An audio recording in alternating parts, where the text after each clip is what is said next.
mtoto shujaa wa imani. Mimi ni mtoto shujaa wa imani. Bado tusikie sauti. Mimi ni mtoto shujaa wa imani. Asanteni sana. Basi karibuni. Mimi kwa majina naitwa Padre Boniface Mwanja.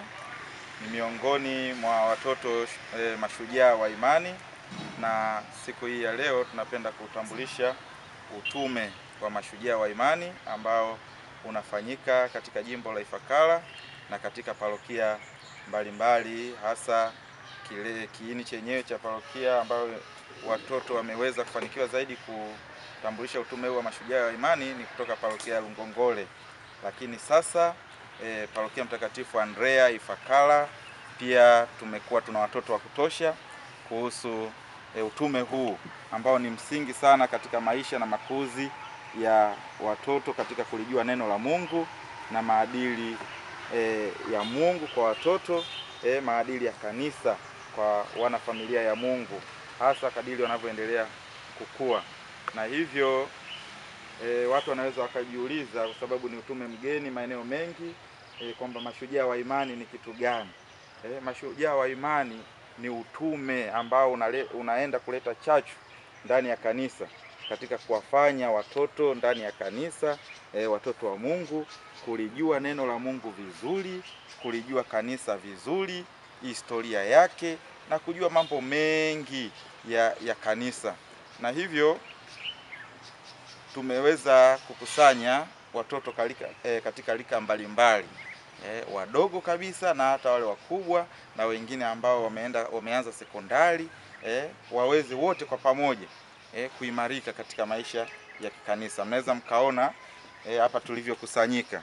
Kuna wengine walika dogo kabisa kama huyu Veronica, pamoja na wengine, lakini kuna wengine wa sekondari kule ambao wameweza kujumuika nasi. Na katika muungano huu tumeweza kuunganika wakufunzi ama pia walezi ambao daima tunaendeleza kutoa elimu kuhusu utume wa mashujaa wa imani ndani ya Jimbo Katoliki la Ifakara. Basi nisiwe mwongeaji sana, kama nilivyojitambulisha, nipende pia kumuinua shujaa mwingine Geoffrey, ambaye naye anaweza akatueleza mawili matatu kuhusu utume huu muhimu na msingi katika jimbo letu la Ifakara. Shujaa Geoffrey, karibu sana. Tumsifu Yesu Kristo. Mimi ni mtoto shujaa wa imani. Mimi ni mtoto shujaa wa imani. Basi asante sana Baba Shujaa Boniface Mwanja kwa maelezo aliyotoa. Kwa kifupi kabisa, kama alivyosema baba, kwamba utume huu lengo lake ni kuleta chachu kwa kanisa kupitia watoto. Kama tunavyojua kwamba mahali pengi wanasema watoto ni taifa la kesho, na hata sisi ndani ya kanisa tunaamini kwamba watoto ndio viongozi wa kesho ndani ya kanisa, ndio maaskofu wa kesho, ndio mapadri wa kesho, ndio viongozi mbalimbali wa kesho. Hivyo basi kupitia utume wetu huu wa shujaa wa imani ni kuanza kuwajenga watoto katika ile hali ya kujihisi kwamba wao wako kwenye kanisa na kanisa linawategemea kwa ajili ya matokeo mazuri ya baadaye, kwa sababu imani ambayo kanisa imekuwa ikishikilia kutoka vizazi na vizazi inatakiwa ilithishwe kwa kizazi kingine ambacho kitakuwa kiaminifu.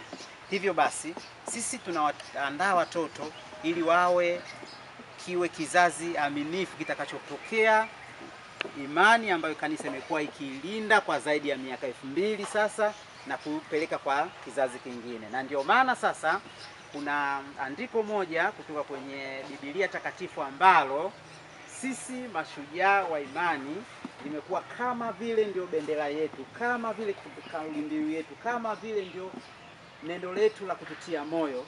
Linatoka kwenye kitabu cha Zaburi sura ya 78 aya 3 hadi 7, ambayo inasema, mambo tuliyoyasikia ambayo baba zetu walituambia, hayo hatutawaficha wana wao, huku tukiambia kizazi kingine sifa za Bwana na nguvu zake na mambo yake ya ajabu aliyoyatenda.